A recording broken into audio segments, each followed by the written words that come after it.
تصريح خطير يهز العالم من وليد الركراكي يفاجئ به الطفل المغربي حامل الكرات بعد تعرضه لاعتداء من طرف اللاعب المصري عبد الرحمن أغويرو، ويعلن عن مفاجأة صاعقة أن اللاعب المصري عبد الرحمن أغويرو يستحق أقصى عقاب، فاضغط على إعجاب للفيديو وعطر فمك بالصلاة على رسولنا الكريم.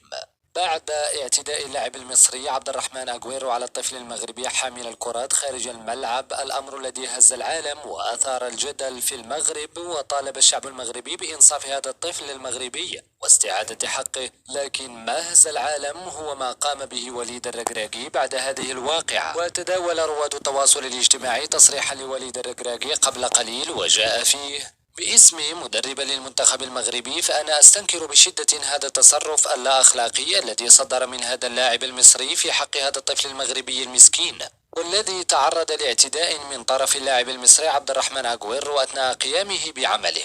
فهذا اللاعب يستحق أقصى عقوبة، وجميعنا شاهدنا كيف تعرض هذا الطفل المسكين للكمة على بطنه بطريقة همجية بأسفل حذائه، وكلنا نعرف أسفل الحذاء صلب جدا وضربته موجعة.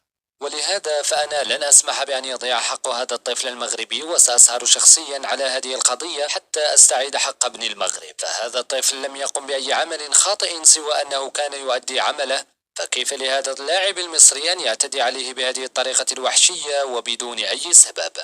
فإذا كنت تريد التعبير عن غضبك بخسارة منتخب بلادك، فيمكنك الذهاب لبلدك والتعبير عن غضبك كما تشاء، ولكن أن تتصرف بهذه الطريقة فقد تجاوزت كل الخطوط الحمراء، ويجب أن تنال أقصى العقاب. ثم انصرف وليد الركراكي وهو غاضب. وفي النهاية، إذا كنت تتفق مع كلام وليد الركراكي